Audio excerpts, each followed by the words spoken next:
एक बार की बात है, बादशाह अकबर बीरबल के साथ शिकार पर निकले।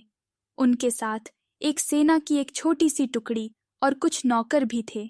शिकार करके जब वे लौट रहे थे, रास्ते में एक गांव आया जिसने उनकी दृष्टि आकर्षित की। उन्हें उस गांव के बारे में जानकारी प्राप्त करने की इच्छा हुई।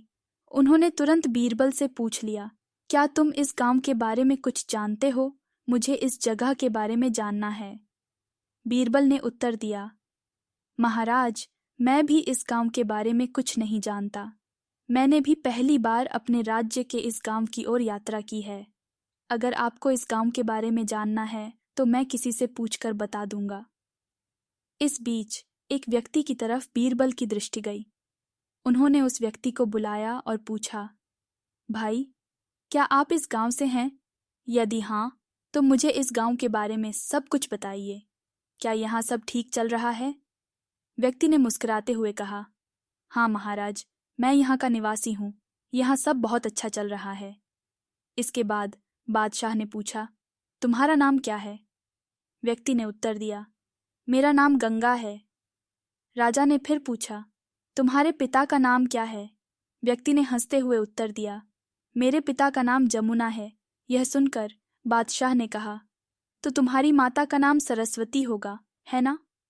उस व्यक्ति ने मुस्कुराते हुए उत्तर दिया, नहीं साहब, मेरी माता का नाम नर्मदा है। यह सुनकर बादशाह अकबर हंस पड़े और उन्होंने बीरबल से कहा, बीरबल, तुझे तो हमेशा चुटकुले बनाने का मौका मिलता है। बीरबल हंसते हुए बोले, महाराज, यहाँ से आगे जाना ठीक नहीं है। यहाँ सब नदियाँ हैं, हमारे पास नाव भी नहीं है, इसीलिए आगे मत जाना।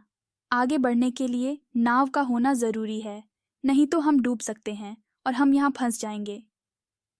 इस हास्यास्पद परिस्थिति से बादशाह अकबर और बीरबल दोनों ही मजाक करने लगे।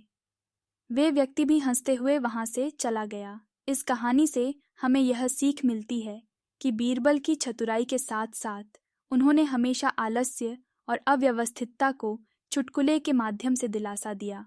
वे हमें यह भी दिखाते हैं कि जिंदगी में व्यस्तता के बीच भी हंसने का समय होना चाहिए, ताकि हम तनाव से दूर रह सकें।